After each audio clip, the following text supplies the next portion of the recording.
right into the love whistle because I think I need it right now. There's something that I want to talk about, and I'm hoping that I'm able to transfer it here. And also, it's a part 2 of healing our forgiving my father, how we have healed our relationship. So first, I would like to do the love whistle. 4 breaths in, hold it for 4, 4 out as I blow the whistle. So let's get going. Let's get right into it. Will we? I mean, won't you? Please join me. Here we go.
Whoa. Okay, well, I'm going to go ahead and stop. See, as soon as I start playing that, I start to feel instant calm, instant feeling of good vibes, man. It makes you almost feel like you just took a hit of some really good weed, I have to say. So what I wanted to talk about today was how I forgave my dad part 2, because that last one was in 2012. So throughout my life, like most people, I would have an outburst of, oh my gosh, my dad never loved me and my dad never wanted me, which was causing me so many problems in my life, but they were actually problems in my relationships also. So whenever I was around anybody, I couldn't fully be me because I didn't know who me was. I just was trauma-based. And over the years, I've always tried to help others with their trauma, and kind of that was my way of not seeing my own trauma by helping other people with their trauma. So in 2019, I was having trouble sleeping, and Taylor was saying, well, if you're having trouble sleeping, then I kept waking up at 3 in the morning, 2 in the morning, all different kinds of times in the morning, and I was not getting the sleep that I needed, and I was really feeling it. So I was talking to Taylor, my daughter, and I said, well, I keep waking up at 3, 2, whatever. And she goes, well, that just means that somebody is trying to get your attention. And of course, I think that's really cool. I always am like, oh, well, who's trying to get my attention? I wonder who this could be. Who knows? So I go to bed and I'm thinking about that, and I even wrote it down in my journal. And I always think that you should do that. Write down an intention or something that you want to know, and then speak it to yourself at night before you fall asleep. So I was relatively tired this particular night, and I was just laying in bed, and I was like, well, who is trying to contact me? Just let's get it over with. I'm ready for any healing or anything that we need to get through, whether it's something I did wrong or something somebody else did wrong. We all do wrong things. We're not perfect. So I'm just open to it, and also be open to it at all times. You can't, and you'll see why I say this. So all of a sudden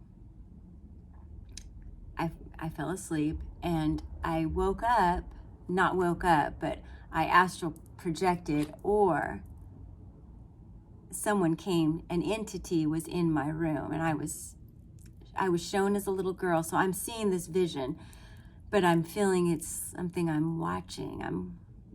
I'm witnessing myself as a child. So I'm witnessing myself as a child, and I'm with another person, a being. So I'm standing there, and I got my blonde hair. I mean, it's everything that I was when I was little. So I'm seeing myself. I'm like, okay, cool. And I'm trying to figure out who in the heck is that over there. And I'm like, the last thing I think of it could be my dad, right? So I was like, no way could it be my dad. And as soon as I said that, it was revealed to me, that is your dad. And I'm like, oh my gosh, what in the heck is going on? Because he had passed in 2018. So what the heck is going on here? So I am watching, and I see him ask me for forgiveness. He held my hand. He asked me for my forgiveness. And I was like, oh, of course, absolutely, you're forgiven. And it was an automatic thing. I didn't even hesitate to think about it, nothing. It was just like, yes, I forgive you. Let's get over this, and let's let go, okay? Once and for all, sir. And so the next day, when I woke up, I was pretty ecstatic. I was like, whoa, that just actually happened. And now I had no, like before, like when I met the pastor, Stevens, even after that, I would go through some problems. So, just because I saw that guy and he talked lovingly to me, and he was the embodiment of my father, and I was able to say, okay, he had his own journey. I'm not part of that journey, and that's okay. I needed to be okay with that. So that was the part where I was being like okay with it, but I was still harboring resentment and unforgiveness, obviously, because if you're not forgiving somebody, you feel it within yourself and throughout all of the relationships that you have. So I was doing that.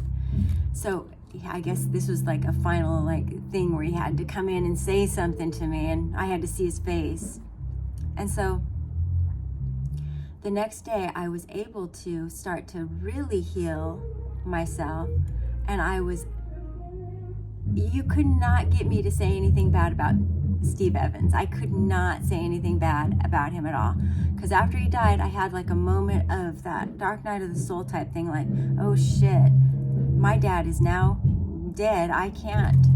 If there was any way for me to have a reconciliation with him, that was lost on both of us. And I thought, well, what a shame, of course. But I guess that was different plans. And now you know that when somebody passes, they can actually, if you're open to it, come over and you guys can make amends right there, which I thought was super cool. The coolest part about it is that in 1989, his mom, my grandma Evans, Jenny Evans, was battling brain cancer. And she was already bald and was wearing scarves and hats and stuff. And I got a chance to see her, and it was so sad that I did not see her, because when I met my husband, my boyfriend, I was so very rebellious, 17 years old, and I was just like wanting to do my own thing and stuff. And she wanted me to see her around that time, but I didn't do it. I ended up not going, and it was one of my real regrets that I didn't do that, because I thought, well, she was probably well then, and we probably could have had like a fucking deep ass talk, and but you're scared of everything, and then you're not until you're not, or you don't understand anything until you understand it. And so now I understand better about that. So we had dinner together at her sister's house, and we were sitting there talking, and she looks at me and she goes, one day, mark my word, I'm gonna get you and your dad back together. I'm gonna make things right with you two. Things are gonna be right with you two.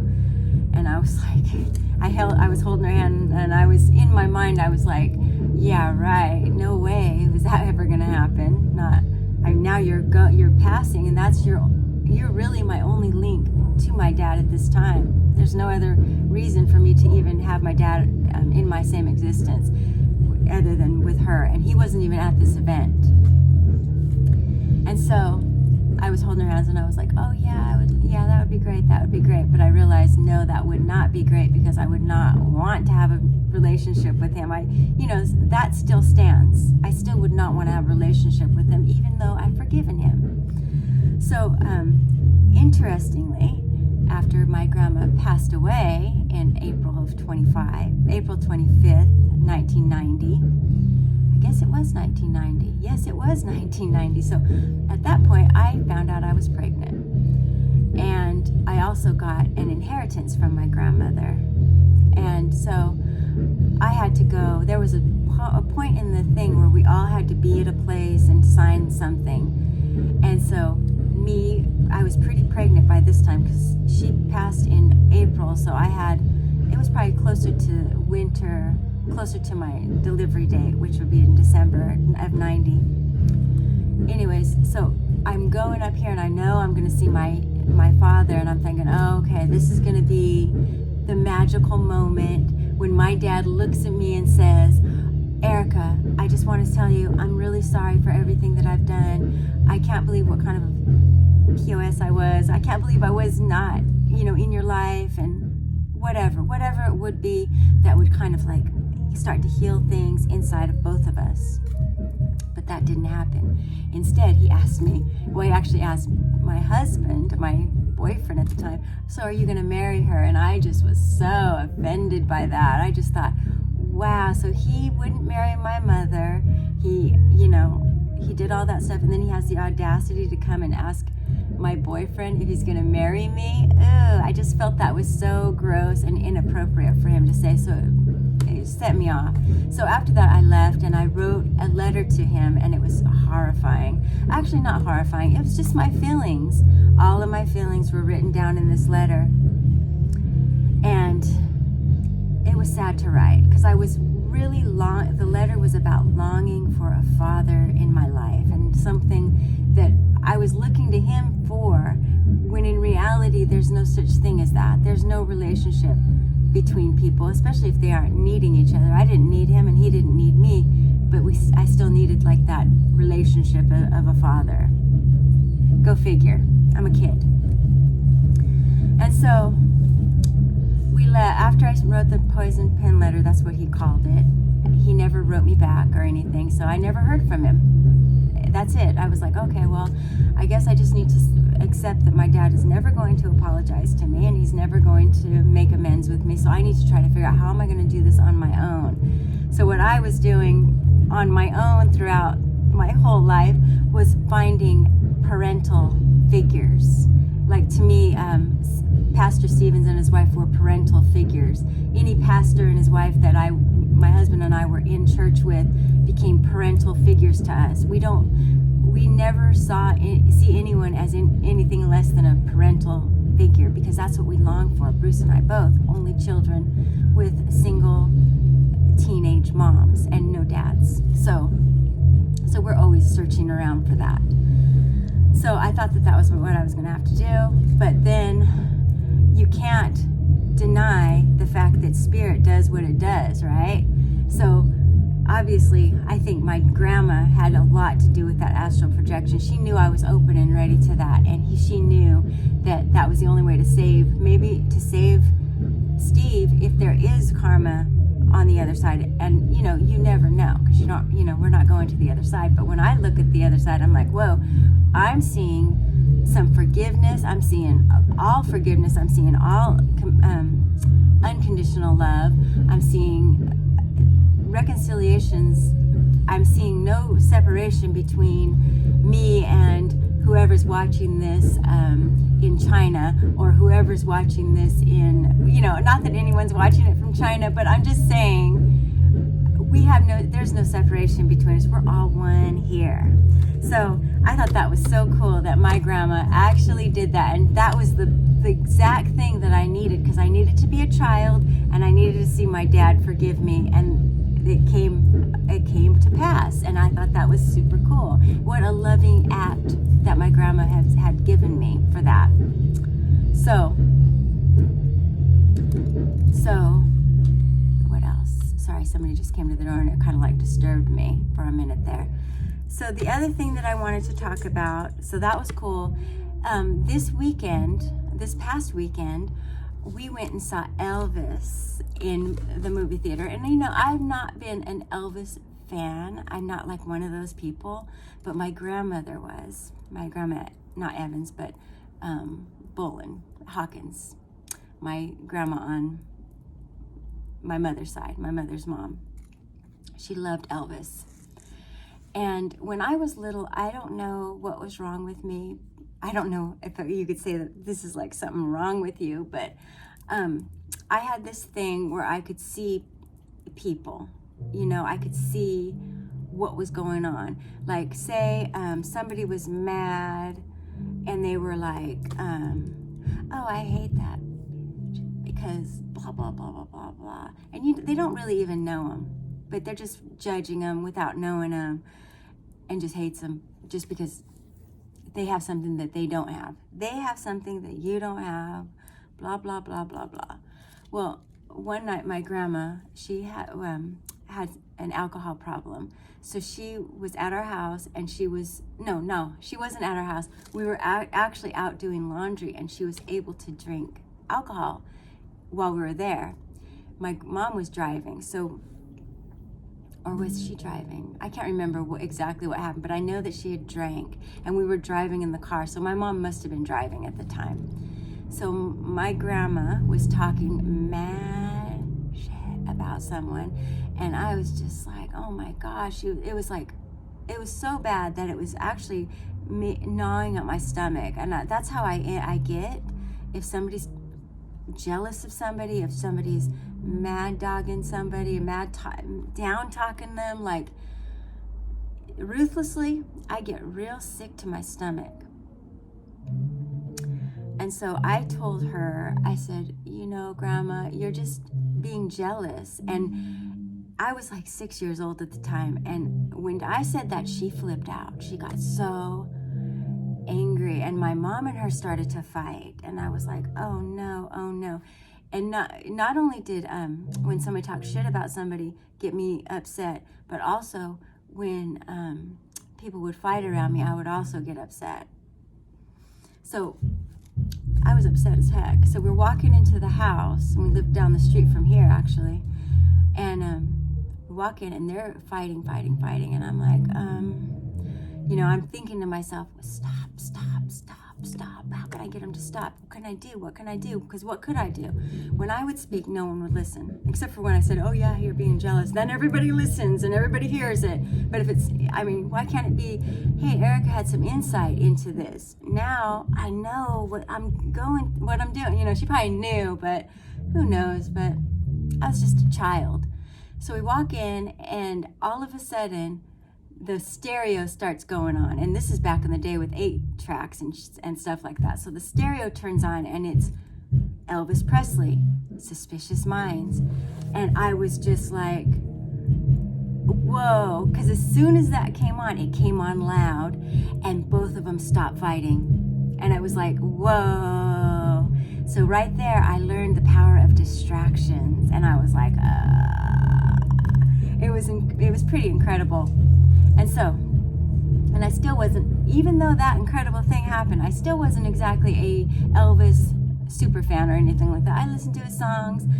As a matter of fact, when I would hear Suspicious Minds, because I've heard, you know, with Priscilla Presley, how he kind of groomed her. And then when he was in a movie with Anne Margaret, he wanted to be with Anne Margaret or whatever. And the wife Priscilla was supposed to be cool with this, and I thought, wow, that's fucked up.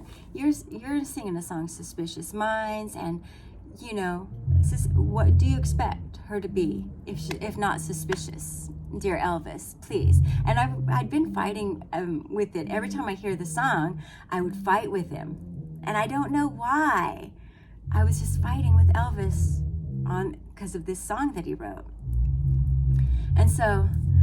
We see the movie this weekend about his life, and Austin Butler did a fantastic job.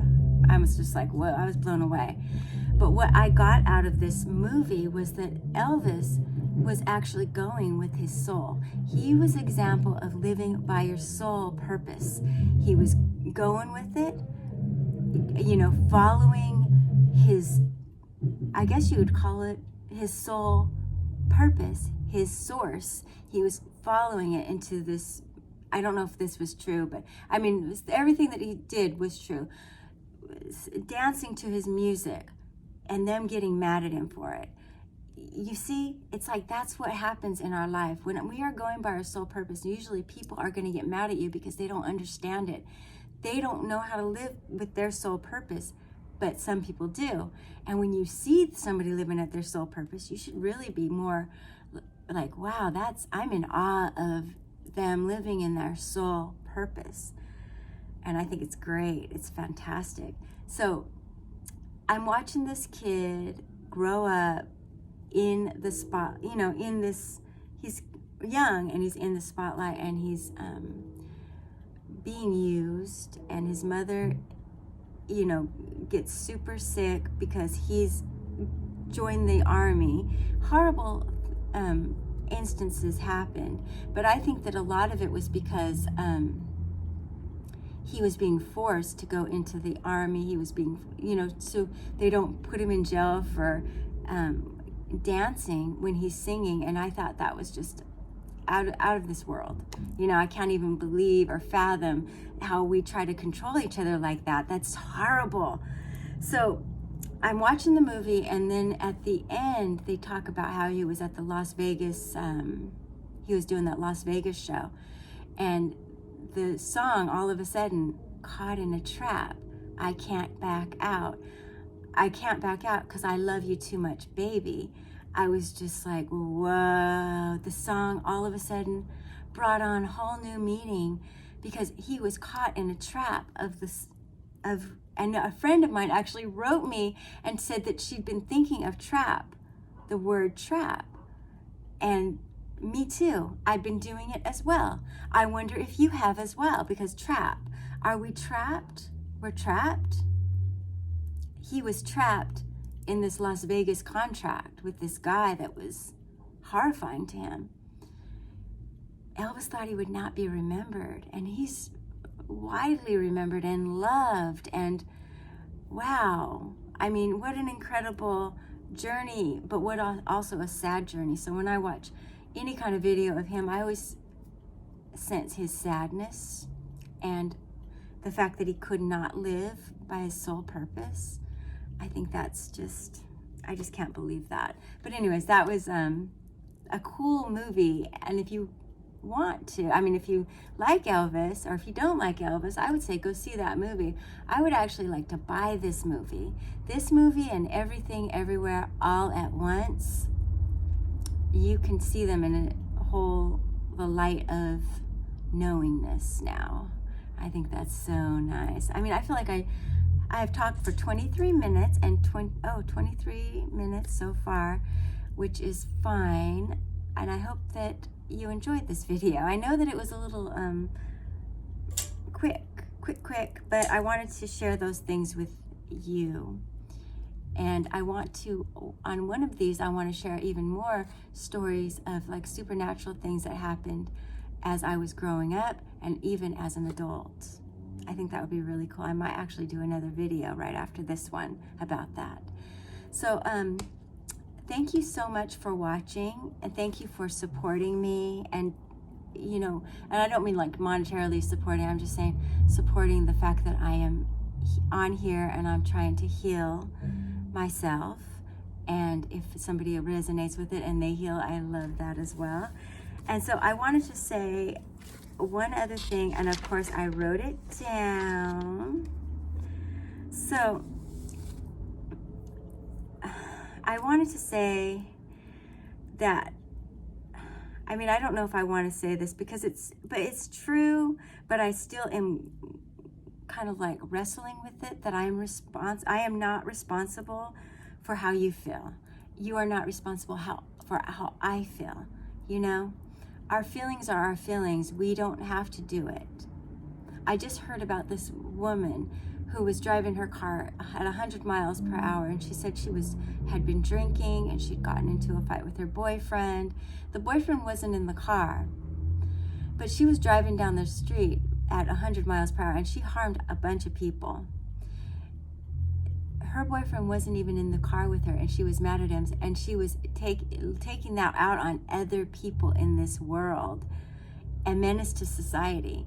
And I'm like, that's to me a menace to society. If you aren't responsible for your own feelings and your own emotions and all that stuff. And also, if you want to learn how to take your emotions and your feelings, because there's a difference between feeling something and emotionalizing something and feeling something. When you feel something, that's almost like an intuition. Oh, I don't feel like I should go to that park over there, an intuition. But the emotional part is like, oh my God, this person did this to me and this to me and this to me. They did not do this, and that. They may have done that to you, but the thing is, you were a vibrational match to it. You were matching to that person, just like I was vibrational match to the experience that I had with my mom and dad when I was little, and the one I had now, and the one I had with Pastor Stevens, and the one I had for the astral projection. I was my frequency, my vibration was a match for that experience. So if you look at it like that more, I think that will help iron things out in that respect. So I think that's all I wanted to talk about. And I don't know, I'm not high. I'm happy. I'm very happy today. I feel good. I feel blessed. And let's go out with one more whistle, because I love the ending with the whistle. And also, before I end it, I want to say, tell the truth regardless of the consequences. I always say that because it's important. And God, grant me the serenity to accept the things I cannot change. The wisdom to know the difference between what I cannot change and what I can change. And what else? I probably fucked that poem up, but that's a good one. The Serenity the Serenity Prayer. Anyways, think about it while I'm blowing this whistle. Do what you want.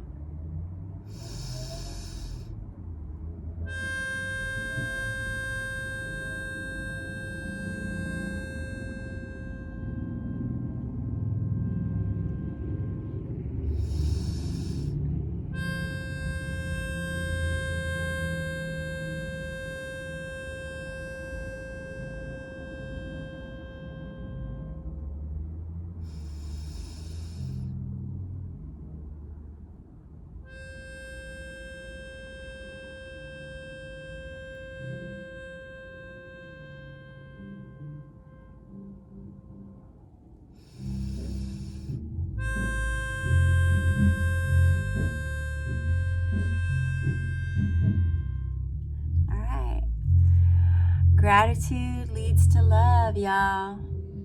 I love you. Take care.